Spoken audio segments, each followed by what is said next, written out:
So first of all, a very warm welcome to all of you, and thank you for taking the time to join us this morning. My name is Maria Hago, and I'm the founder of Transformate. And with Transformate, we really focus on this aspect of human transformation. And of course, on today's topic, we're really focusing on women and women in leadership, more importantly. We really feel that this is a very important time for all of us to get together, to raise our voices collectively, to really make a difference in the world. We feel that for the world to become better and brighter, women really need to show up in equal parts in leadership and decision making. And of course, there are many aspects of this. And the fundamental part that we're focusing on is how can we help women to find that within themselves in order to lead outwards and to stake their claim around those leadership tables.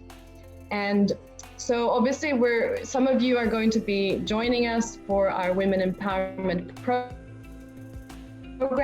So we're very excited for you to be here today as well, to get a little taster of what that program is going to entail. In a moment, I will allow all our amazing facilitators who have joined us here today to introduce themselves and give a little bit of an aspect of where they're coming from in this journey.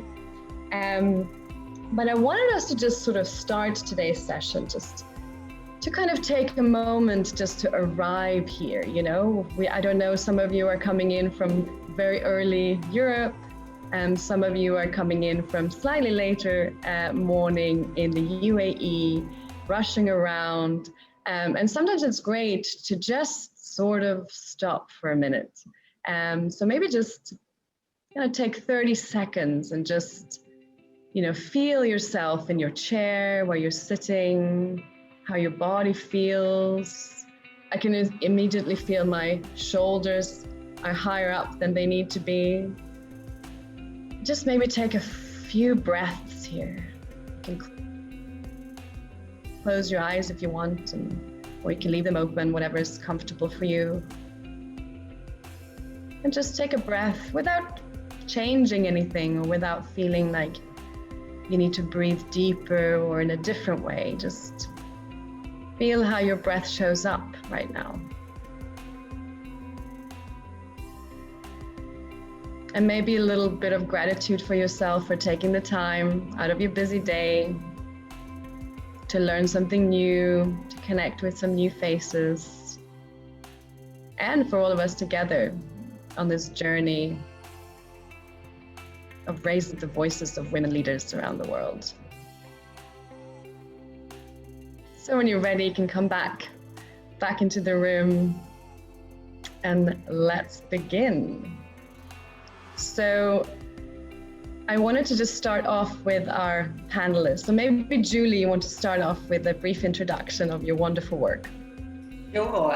Good morning from Base Camp Abu Dhabi in this self-created mountaintop lakeside studio. I have been living in the UAE for the last 23 years, and I absolutely love working with individuals, teams, and organizations to build rock solid resilience, boost mental fitness, and reignite the spirit of adventure. And over the last kind of 2 decades, I've done that through speaking, running programs, leading expeditions around the globe. So really adventures in resilience. And I personally believe that, the way that we build resilience is to open ourselves to more experiences and actively seek out challenges.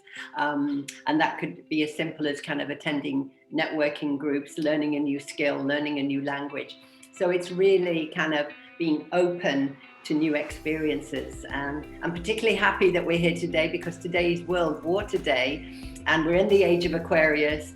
And I think when you think of water and you think of women, soft, strong, always find a way. So there's so many, we relate so much to this element. I do, the strength of the mountains, but then the flow of the water. So thank you for this opportunity to be in the Zoom room and add resilience to the program.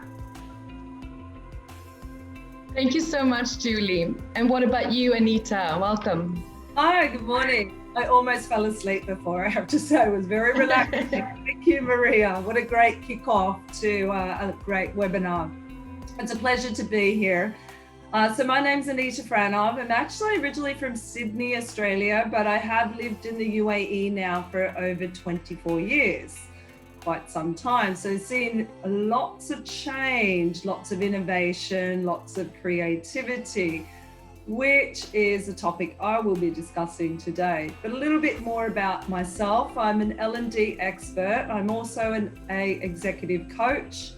I work with organizations to help them transition in making positive changes. And some of those changes are things like creating more of an inclusive culture and diversity and harnessing diversity. And also I work in the context of one-to-one executive coaching, mostly with executives as well, and some work as well privately for clients. And it's a pleasure to be here today. And as I hinted before, the topic I'll be discussing today is innovation and creativity. And why is it so important? What are some of the barriers that come up to innovation and creativity? And also maybe some tips and tricks on how we can possibly harness innovation and creativity, because I'm a great believer that each and every one of us has our own uniqueness and collective intelligence. So we just need to use it maybe sometimes a little bit more. Thank you, Maria. Yeah, fantastic. It's so true as well. And what about you, Lucy? Welcome. Thank you, Maria. Hi, everyone. It's great to be with you all today. My name's Lucy Kidd. I'm a business psychologist and executive leadership coach and consultant. And I've been lucky enough to be working with leaders for over 20 years now. Still surprises me when I realise it's been that long. And I particularly enjoy working with leaders to help them to really step into their own authentic leadership. I believe that when we can truly connect with ourselves and what we really stand for and value in life and leadership, then we can really step into our own power. So I'll be talking about that today. And I also believe that we all have a confident, courageous, powerful woman inside of us. Sometimes we lose touch with that or maybe forget. So I'll be inviting us all to reconnect with that today and during the program. Wonderful. And then last but not least, Susan, welcome. Thank you so much. Thank you, Julie, Anita and Lucy. Yes, I'm Susan Furness, and I hail originally from the UK, and I've been in Arabia since 1981. So I've got a feeling that's probably 40 years. I'm not that good at maths, but I think it's about 40 years. So it's been a wonderful, wonderful journey. And I've just very much loved bridging all the worlds that we get to bridge with here in Arabia. And I suppose, what's happened to me during the road less traveled of career path is that I've sort of gone from retail, which is how I started, into public relations in the mid-80s out of Bahrain, and then into brand in the 90s, brand building in the 90s, and into the 20s, much more into really savoring the value of vocabulary, but also the vulnerability of vocabulary. So I've sort of become known as a bit of an alternative strategist. And I think that could be because, as long as 20 years ago, I started to ramp up my learning and development in an alternative way, or so others told me. So for example, I'm a coach in spiritual intelligence. I'm a master Edgewalker. I'm an Edgewalker associate of Edgewalker International. I'm an integral facilitator and a whole lot more. And I love injecting this all into our wonderful busyness of business. And during Corona, DC 2020, I was able to co-create an alternative strategy program called Strategic Heartistry. And in Strategic Heartistry, we talk into the heart first, because the heart knows. And out of that, we find words. So Maria, thank you for inviting me on this executive program with this wonderful cast. And I know there's more of us. And what I will be doing is working with any of you that want to join in, but we'll have a little bit of that today on words matter. Words do matter. And we'll do a lot of talking in before we talk out to really find the value of vocabulary, the power of polarities, and indeed the gift of glossary. So thank you so much, Maria, and thank you all for coming today. That's beautiful. Great. Yes, we have a great, different sort of views and aspects of today's conversation. And the questions that I sort of put out for the webinar today was really about, do you feel that you have within you all this limitless potential, but you're not perhaps fully tapping into it? And do you feel like you have more to give and that you want to contribute to the world? Because I think a lot of us feel like that. And we want to sort of harness that and give everybody the opportunity to now thrive and really shine into their power. Do we feel overwhelmed sometimes? And sometimes with all these ideas that we have, and how can we sort of channel that? And I think one of the starting points of this, of course, and in any transformational journey, is really about, how can we build that deeper relationship with oneself? So the self-discovery part of this journey. So maybe this is for you, Lucy. And so what are some of the elements or the ways that one can really start to understand oneself on a deeper level? Well, as you say, Maria, self-awareness is really at the heart of strong, effective, successful leadership. And until we really know oneself, we can't really bring ourselves to our leadership. When we're able to do that, to really bring what we might call our authentic self to our leadership, it's actually much easier for other people to relate to us, to connect with us, to engage with us. And of course, that's what leadership is all about, is bringing people along with you. So some of the things we'll be doing in the self-discovery session is really asking perhaps some big questions around who are you as a person, first and foremost. This is about bringing the human side to leadership. And there's been a real call to do that, particularly over the past year through Corona. So who are you as a person? What do you really stand for? What are the values and beliefs that you hold dear to you and that you want to bring to your life and your leadership, and really looking at that holistically together? Because if we're going to really get to know ourselves, actually it impacts all aspects of our lives, all the roles we play as mothers, daughters, sisters, friends, wives, and leaders. So it really is about helping you to connect and get in touch, perhaps rediscover who it is you want to be seen as in this world. What are the qualities, the characteristics, the values, beliefs, and behaviours that really represent you at your best, at your most powerful, confident, courageous, gracious, and resilient?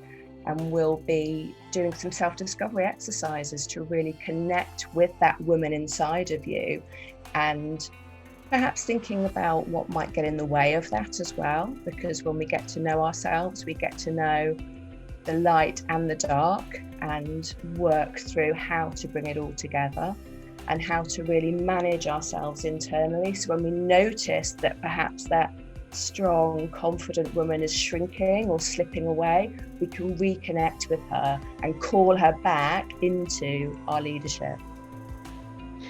Yeah, and this, I guess, people can even start doing at home, just sort of journaling, or just taking a journal and just starting to kind of play with that, with those questions that you just asked, which is great.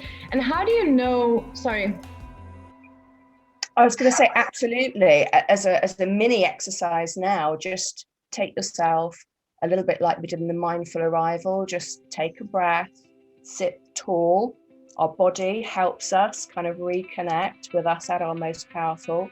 So sit tall, perhaps hand on heart, and just remember a time when you were that strong, confident, courageous woman at your best, shining your light, connecting with others, and having the impact that you want to have, showing up as you want to show up. And just, you can start to create a memory bank of those times for you to really connect with her when you need her, because although she's always inside us, she's not always at the forefront. And just by reconnecting with that, it helps us step into ourselves more fully. And how do you know that have found your alignment, or you've found, that inner you? Often you can feel it. Yeah. You can feel it in your system, in your mind, in your heart, in your soul. You'll feel lighter, freer, and more powerful. Those times when everything's working for us, when we're in flow, when we're speaking our truth, when we're being truly authentic and really showing up as we want to be seen and felt and heard. You'll feel it inside. It's like an alignment, a congruence of your head, heart and body. One of the biggest challenges I remember back when I was a leader and running, teams of people, was that when I would be out of my element, I wasn't showing up as my best. I wasn't probably very pleasant to be around, and the pressure from above, was not translated in a very productive way to the team, because I wasn't, I didn't take your advice. So when that happens to us in our sort of daily work, what are some of the instant things that we can do to sort of course correct? Yeah, noticing it is first and foremost. So often we don't notice until perhaps we're driving home after a bad day at the office, or we're snapping at the family at home because we've brought it home with us, that stress and strain. So firstly, it's noticing. And some of that is really tuning in to what it feels like when you're not in alignment. And that might be a sensation in your body, prickly, stress, anxiety. Something changes within us when we're not able to bring ourselves to the forefront at our best. So we'll be looking at what are some of the triggers that take you away from that. High pressure situations are often one of them. Noticing what happens to you when you are stepping out of alignment, and discovering some techniques to step back into it. So some of it is re-anchoring, reconnecting to that person.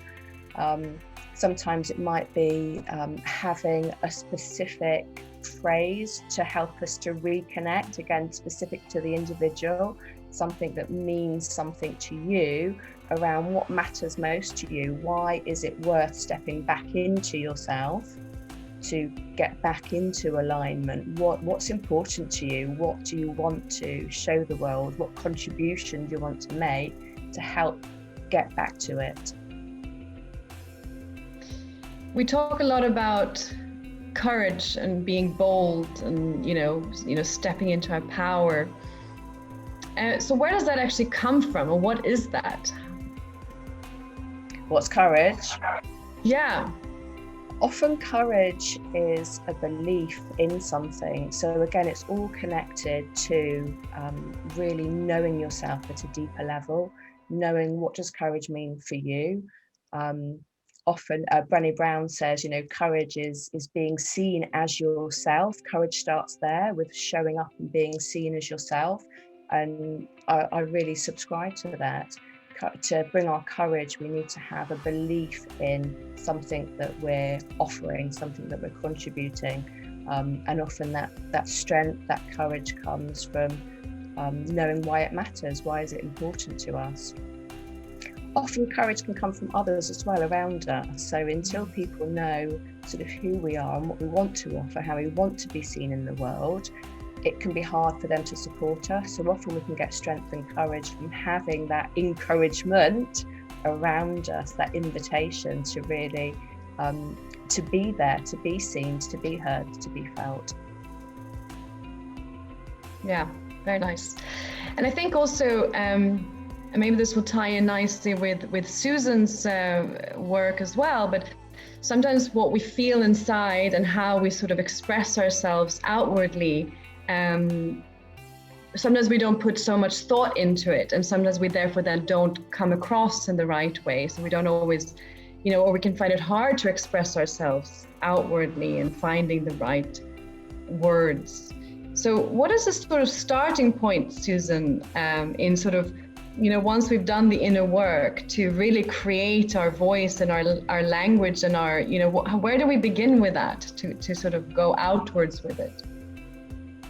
Thank you, Maria. But truly, I have to send appreciation to Lucy because I would suggest that the starting block is to work on everything that Lucy is suggesting to us today and really, really get to feel into yourself. And, a word in BC before Corona that was being thrown around, of course, was purpose. But in DC during Corona and then into AC after Corona, I'm feeling more the word is reason. So just from what was our purpose, but really into what's our reason? What am I here to do? And to actually, as also Lucy was saying, as you're really feeling into yourself, into that point of courage, that you don't put too much pressure on yourself. And so in BC, as leaders, we were definitely under pressure to move ourselves from here to there. And I'm suggesting, and many are suggesting, that in DC to AC, we actually can have our vision and our mission over there and our intention over there. We would call that objective, of course, in BC, for our intention. But actually, let us move from here to here, because indeed each moment is here to here. And back to that lovely word, courage, Lucy. My French isn't terribly good, but I understand that the word cœur is heart. So courage is actually an invitation to move into the heart age and talk in before you talk out, just as Lucy was suggesting. So I hope that feeds in and supports all of that wonderfulness we've just heard. Thank you, Maria. I think there's such a need really for women to find their voice and to speak up now, as we've been talking about. And why is it that we sometimes make our voices so small? Is this for me as well? Are you staying with me? If you wouldn't mind, I'd love to chat more about that. Yeah.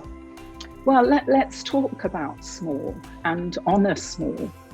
Lucy also honoured dark and light. If you don't know darkness, we don't know light, do we? So we need to experience everything, don't we, in order to appreciate now. So if we start with small, how about calling small a quantum leap? So for example, generally, I think we think that most of us might think, and I did once, that the definition of quantum leap was a huge big leap that really got me right over that metaphorical mountain, Julie.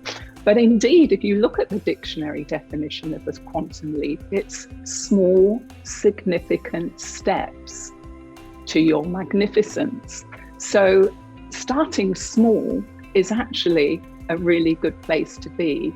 And small, if we break the word down, actually has all at the end. So from small, you're going to get to all.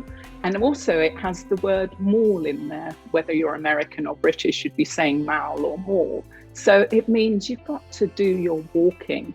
And this road less traveled, we're all on it. But as Lucy said earlier, we're all on our own authentic road.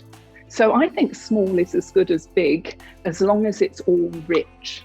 So I like to look at the rich picture as opposed to the small picture or the big picture. Over to you, Maria.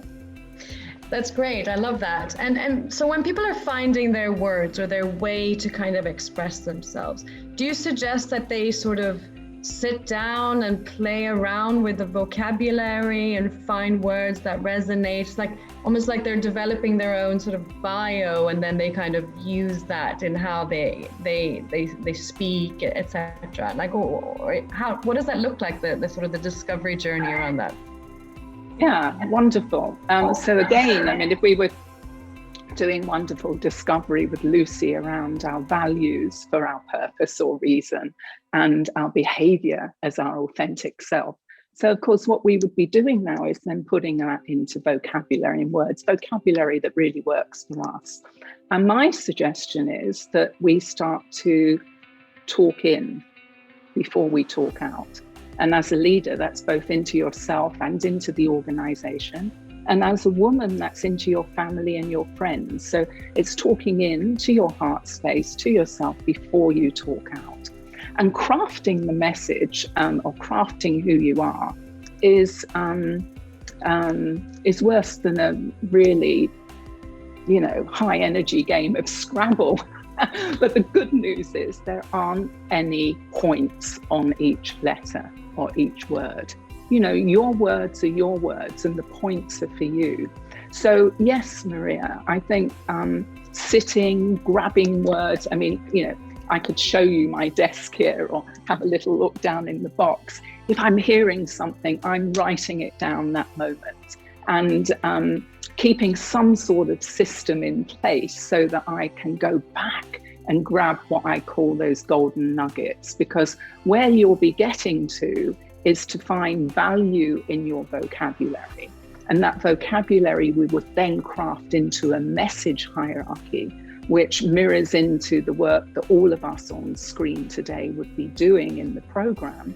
And that message hierarchy, there's the word hierarchy, yeah, it does mean that some words sit at the top and some phrases sit in the middle and some phrases are your underbelly. But like the hero's journey or the Shiro's journey, Carl Jung's journey, all of those words can come into play. And that's where you start creating your glossary. And the glossary, of course, is when there's a dictionary definition, but there's the definition of transformate, for example, of that phrase. I mean, I can give you some phrases like, one that springs to mind is not really used that much anymore, but is corporate Arabia, which really was coming out of His Highness Sheikh Mohammed's office around 2003 in the World Bank Meet and International Monetary Forum era and the first era of the Arab Strategy Forum. And of course, we all probably are old enough to be familiar with corporate America. But corporate Arabia came out and that really underpinned a lot of what we're seeing today. And then that phrase can go into the vault. It doesn't actually have to be used so much anymore. But words can indeed bring equity. And of course, what we're all wanting to do is to build equity into our whole being. So our whole magnificence equals brand equity when we're in business. Over to you, Maria. Yeah, that's great. And actually, it's something that I encourage all of you, whether you're joining the program on the 29th or not, is maybe to pick up a nice, beautiful journal and that you just keep with you for your sort of leadership development, and write down words that come to mind, play around with the aspects that Lucy was referring to earlier, so that you kind of always have that with you on your journey, moving into your power, into your leadership energy. And of course, I wanted to just move on to Julie and discover a little bit about our power and our resilience. I love that reference to water earlier, that women have that sort of flexibility of being both strong and soft. So maybe you can just start us off with defining. I think we all have an idea of what resilience means, but I think you can define it in a better way. Sure. Well, whether you're climbing a mountain, writing a book, running a marathon, bringing up a family, starting your own business, heading up a board of directors, or dealing with a health issue, resilience is actually a superpower that we all need in business, life, sports, adventure, in all areas of our life. And, you know, there's a lovely quote by Lao Tzu, stand like mountain, flow like water. And, you know, to be able to stand strong, grounded and resilient like a mountain and hold your ground, but then on the flip side, to be able to go with the flow and weave a way around obstacles and adapt to the environment you're in is also critical. So a lot of people say it's the ability to bounce back. I like to say bounce forward, because we don't really want to go back. We want to bounce forward higher and stronger, to remain calm, focused, optimistic. And that's the key word. You wake up in the morning saying, another day on the planet, or you go, oh no, another day. To be open-minded and flexible, you know, to be able to change your approach and to be open to different ideas, and to manage stress and anxiety, of course. So a lot of people think resilience is just keep going. And, you know, it's also to be able to know when to stop, to, you know, to balance out this hard, intense deadlines and intensity with QRT, quality recovery time. So it's, you know, it's not all about driving ahead. It's about self-care and then recharging your resilience. And if we look at the word resilience, there's the word silence in there. So that gift of stillness and silence and being like this lake, calm and reflective, and being able to observe and listen is also critical right now. Yeah. So that's my version of resilience. Yeah, that's great. And I love that, actually, that, you know, that it's not about just plowing forward, because that was going to be one of my questions is, you know, does resilience ever become rigid? Obviously it's no longer resilience then, but is it, how easy is it, or how do you kind of notice when you've gone from being strong and flexible in your resilience, bouncy, to more rigid and you know, inflexible? And that's obviously not very helpful. So how can you kind of tell the difference? I think that, you know, the awareness that Lucy mentioned about being really aware, and I have an acronym, Audrey, and we all need Audrey. You know, that's awareness, you for understanding what's actually at the root of this, and then to be able to dissociate, you know, stand away from it, and then kind of re-script and reprogram and put some residuals in place so that you don't go to the opposite of resilience, which is burnout, basically, that foggy brain, mind, you know, and no energy, frazzle, for want of a better word. And the E in Audrey is, you know, emotionally charged, you know, positive emotions, so that you get to that why, which, you know, I get on top of the mountain, or yes, you know, and you can have that feeling whether you're, you know, at sea level or wherever you are in your business and life. So I think it's really about knowing when enough is enough, and setting healthy boundaries, and realizing, something's not quite right here. I've not got that clarity, focus and direction. Ask the heart, what do I need right now? I need a power nap. I need to drink more water. I need to go for a walk. I need to ask for help. You know, asking for help is a sign of resilience as well. Instead of carrying this weight on our shoulders, you know, to actually lighten the load. I've used that analogy quite a lot when we're climbing mountains. You know, the higher you get, the more responsibilities you have in business and life. You need to be able to delegate and actually ask for help. So resilience isn't, I've got this, you know, I don't need any help. It's just like, ask for help, you know, lighten your load. I don't need to do everything, you know, setting healthy boundaries and learning to say no so that you can say yes to the things that really matter, you know. Yeah. Yeah, actually, I'm so glad that you brought that up, because it was actually in our last session, one of the biggest topics that came up was we had a bunch of highly accomplished leaders sharing their stories. And one of the things that came up from almost each and every one of them was that they have learned, and one of the kind of keys to their success is the ability to ask for help. And I think this is something that women specifically suffer more from, because we think that if we ask for help, we're showing our weakness, and we're showing that we don't know, and we should know, otherwise we shouldn't be here, that whole sort of imposter. So how can you kind of tame that? I think those negative words.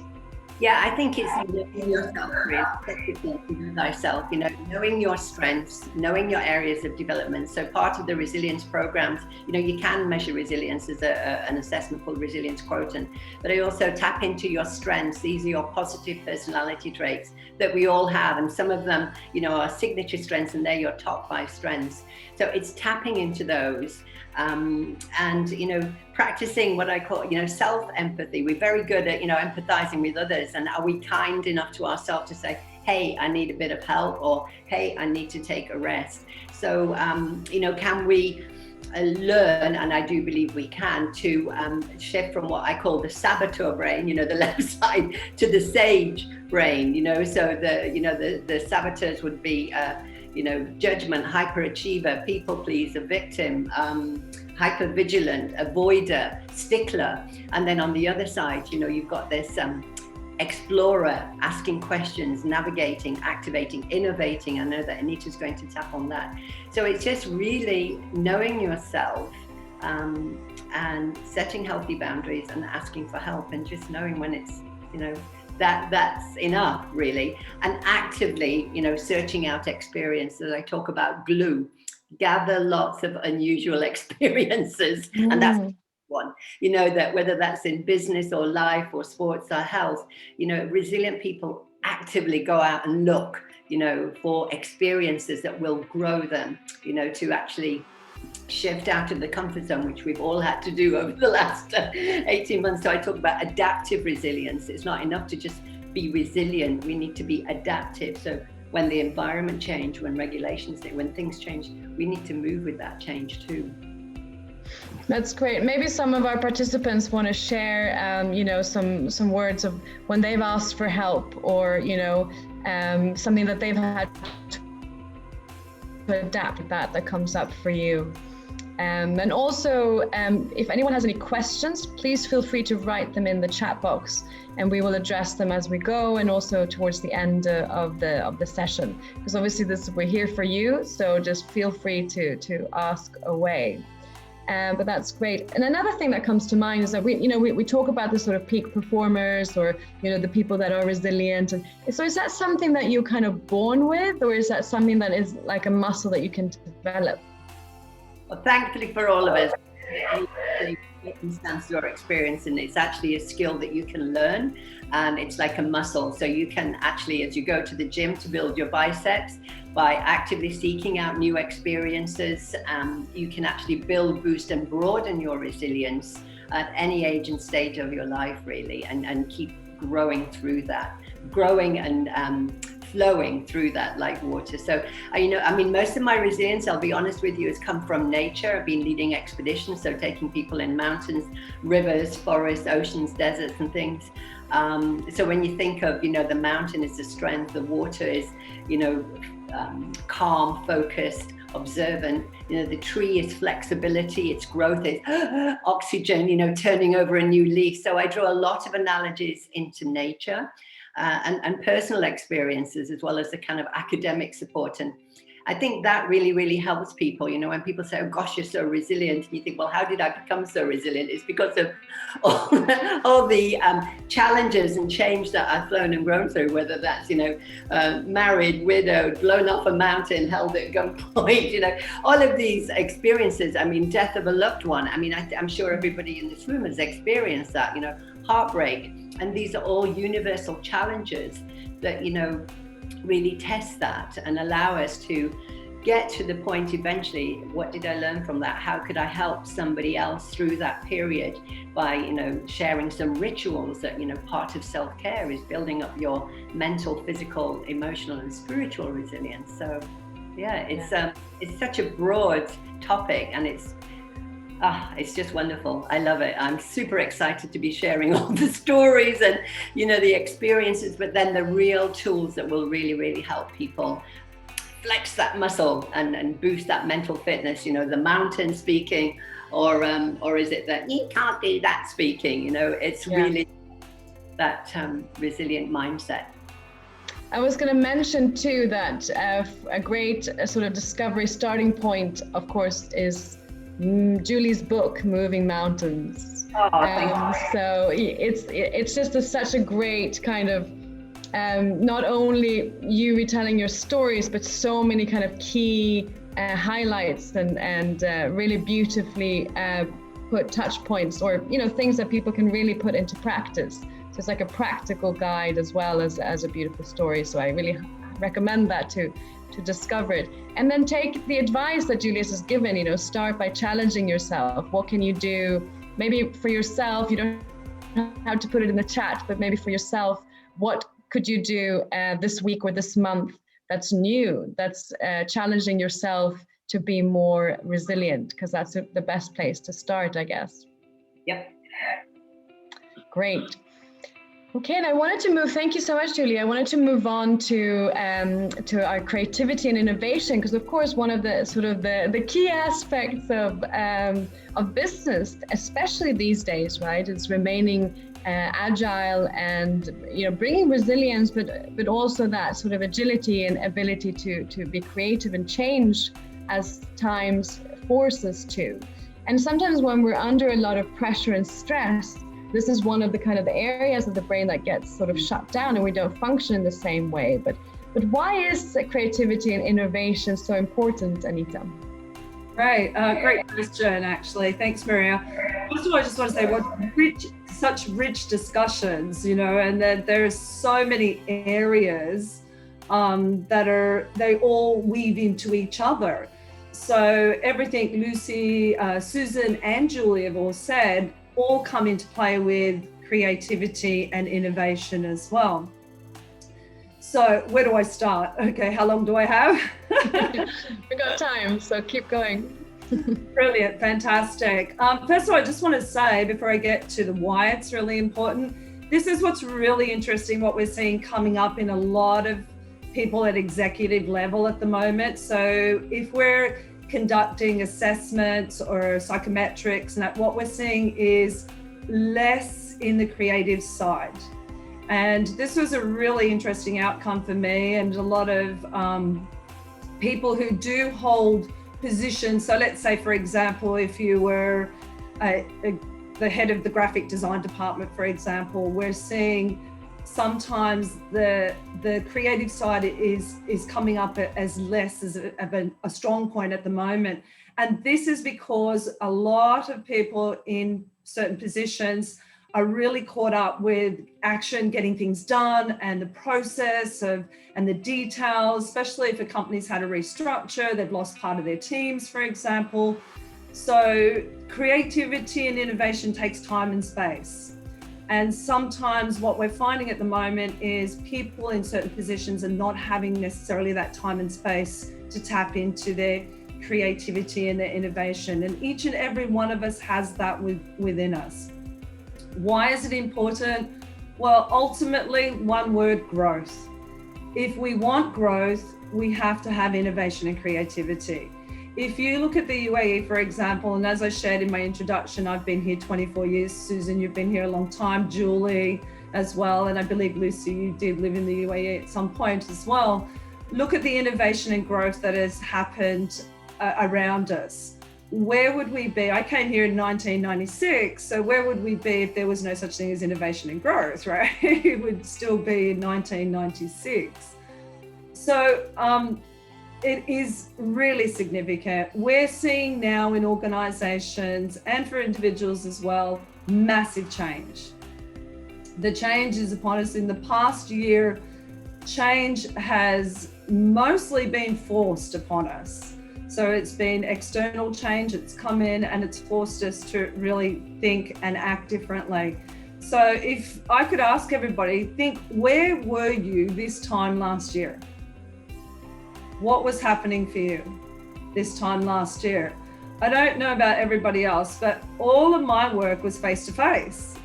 So Zoom, okay, I knew that it existed and everything, but I wasn't using Zoom for meetings and having interactions with organizations and people, and certainly not conducting coaching sessions on Zoom either.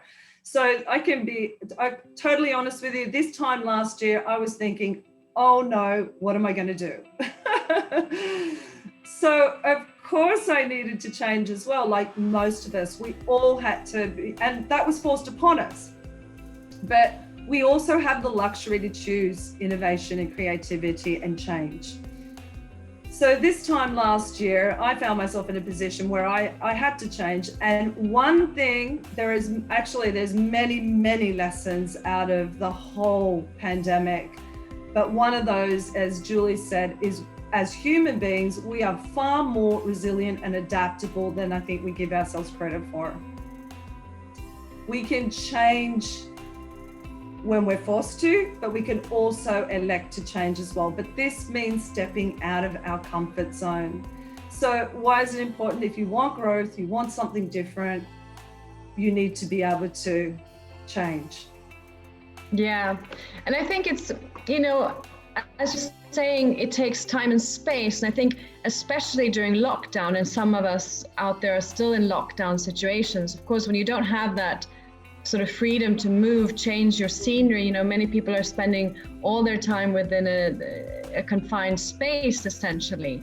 Obviously, you don't get inspired in the same way as you used to. So creativity would be one of those areas that would be heavily challenged. So it's interesting to see that this is also showing up in the results of the tests that you're doing with your coaching groups and corporates. So what can we do about that? I mean, obviously we can't always change the external factors. We can try, but it doesn't always happen instantly, right? So when we find ourselves, like many of us right now, that are still in these sort of confined spaces and confined sort of arrangements, how can we tap into let the creativity flow? Really great question. So what's really interesting is, and this was a really key lesson for me, with everything that I knew, sometimes when we're so bogged down with what is immediate and what is going from us, in other words, we're in the forest and we can't step out and see the bigger picture. And innovation and creativity does require us to be somewhat visionary and being able to step out. So one of the really good key skills to do is, what am I in control of and what am I not in control of? So what is external, what is internal? So there's certain things that are external that we cannot control. I mean, none of us could control Corona, right? So, but what could we control? We could control our own safety, for example, to a certain degree. So we need to look at what is in our control and what is not, and release what is not. And then moving into what Susan said is, what are we saying to ourselves? What are we feeding to ourselves? So when we look at some of the barriers, for example, to creativity and innovation, we see a number of different things that come up. So for example, how will I be perceived? How will I be judged? So we can probably put most of those into one aspect, which is fear. So stepping out of our comfort zone, there's an element of fear. And here we have resilience that needs to come in, but we also have the need for courage. If we're going to step out of our comfort zones, we need to have that courage. And that means we're vulnerable. What does vulnerability mean? Well, it's a risk without being able to, with no certainty of the outcome. So if we can't control the outcome, am I willing to risk that? And this is what we need to be able to do. We need to, and there may be failure. In fact, there probably is going to be failure that can come up for us. Absolutely. Maybe there is judgment. Let's break it down. Let's look at, say, a corporate boardroom, or even a webinar, for example. How many times have you been in attendance of a meeting or a webinar, and you've wanted to speak up and you've wanted to ask a question, but nobody else is, or you want to make a suggestion or give an idea, and nobody else is. So do we build the culture, for example, that actually allows people to do that? And even if we don't, there's a certain amount of responsibility that we all must take individually. Responsibility, ability to respond. So even though I can't control the outcome, I am going to raise my hand and I am going to make a suggestion, because maybe this is exactly the seed that's going to plant the idea, and we could build upon that collectively as a group that will actually be the catalyst that will change. Organizations that were really resilient or resistant, should I say, not resilient, resistant to change in the pandemic, sadly, a lot of them don't exist anymore. And we saw this even before the pandemic. So organizations that just were, no, this is us, this is our branding, this is what we do, and we're not willing to change or alter in any way, then chances are they're not still around. So the organizations that were able to be resilient, adaptable, and make those changes, and that took creativity and innovation. So there's a wealth of incredible stories out there of how some people have actually bounced forward, as Julie would say. And I love that, by the way.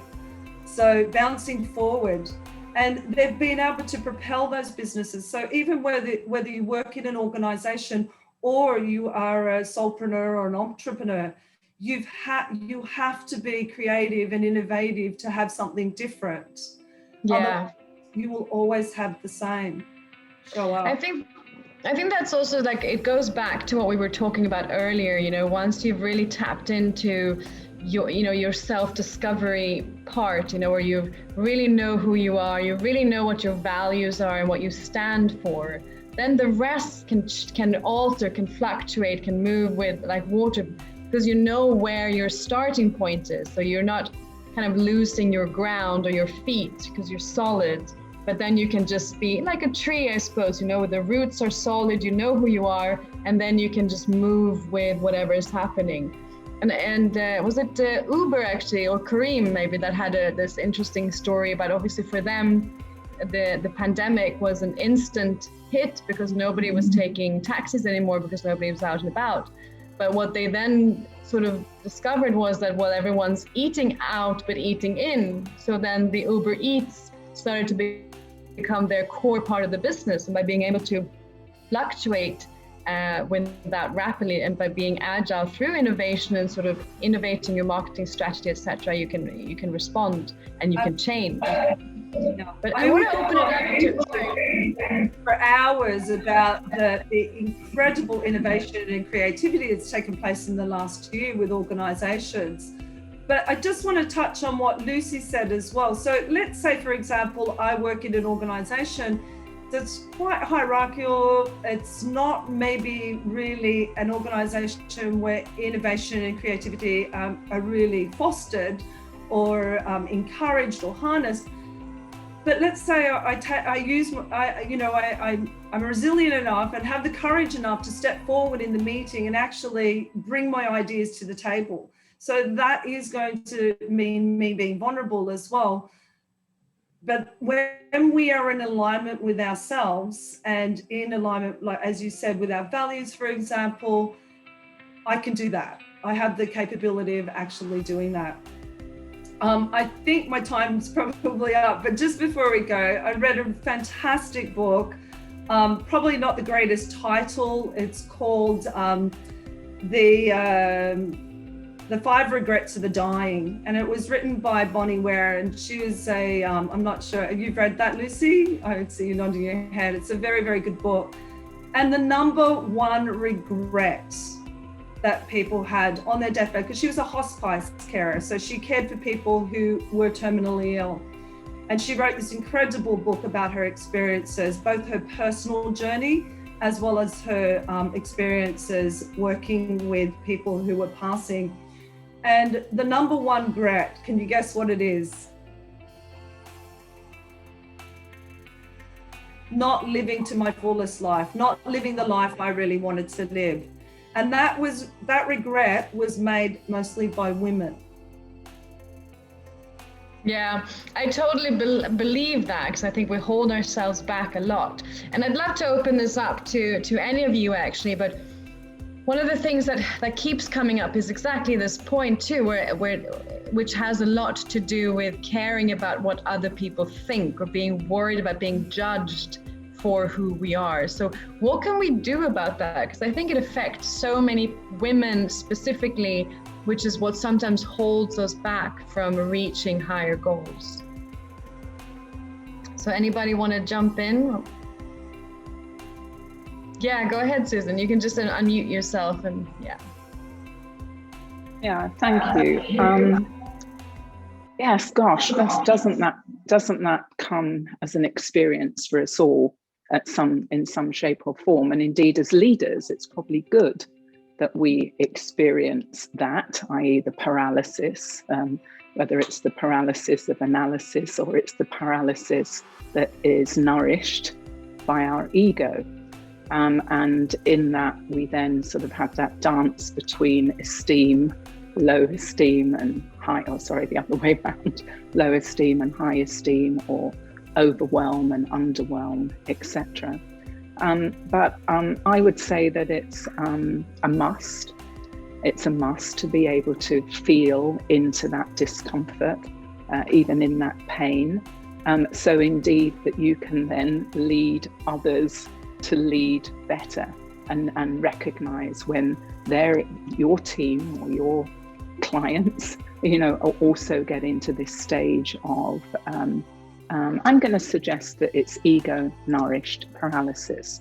And of course, the ego is our little friend. I call him the little imp, like he or she's our friend.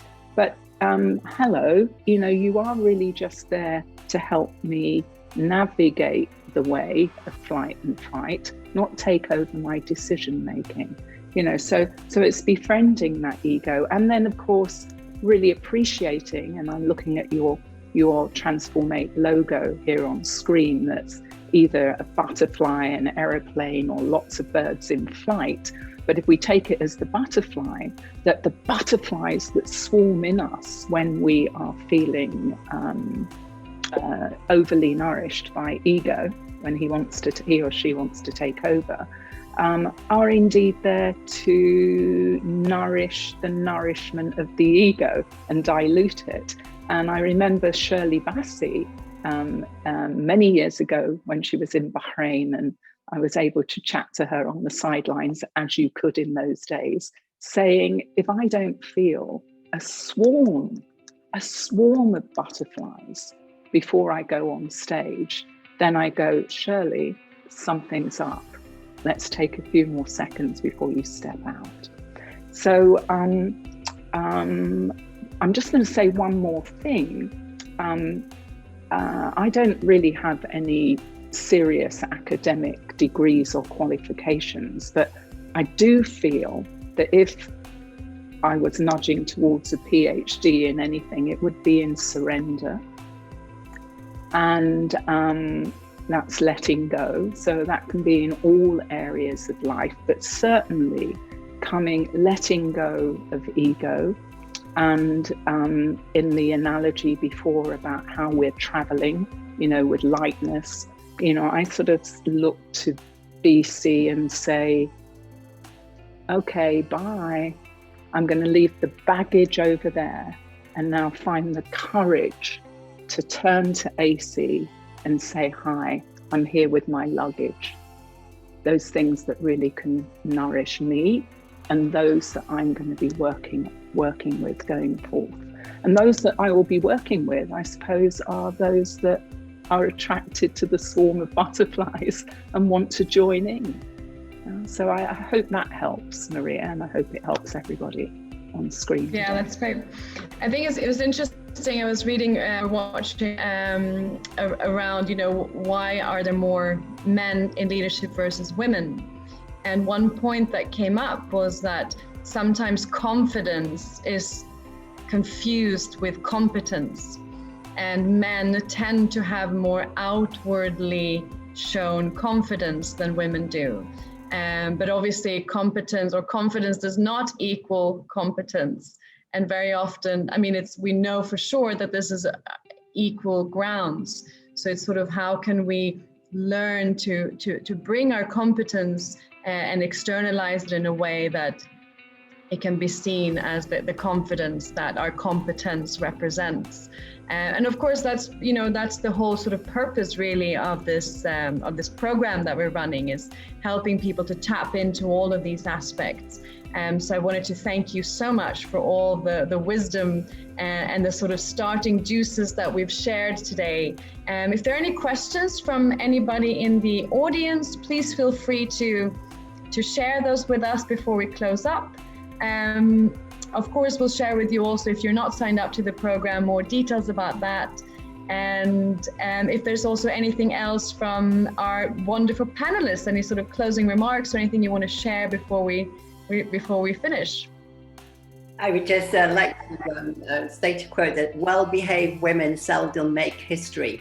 So, so I think this is really about pushing boundaries, challenging the norm, and inspiring others in the process, really starving the ego and feeding the soul. And that's really living to your true authentic self. And it's not really about the demographics, the age, the gender, nationality. I think it's about value graphics. What's important to you? Is it adventure? Is it learning? Is it growth? Is it success? Is it making a difference? So just go out there and be a not so well woman and make some history. I love that. That's wonderful. That's wonderful. And anybody else? Yeah, just an encouragement and an invitation perhaps this week to play with stepping more fully into yourself, maybe speaking up perhaps where you wouldn't have done before, stepping out, stepping up, and just experiment and notice how it feels and the impact you can have when you do choose to fully step forward.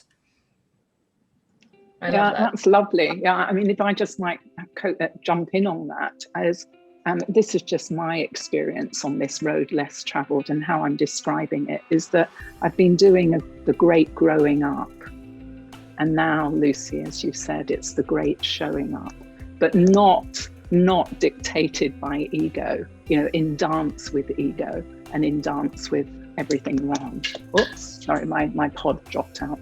So thank you very, very much. Wonderful.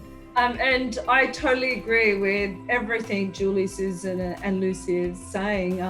Have the courage this week. Step out into the unknown, being a little bit more vulnerable, and without, being able to know what the outcome is, but just doing that, because that's where magic does take place.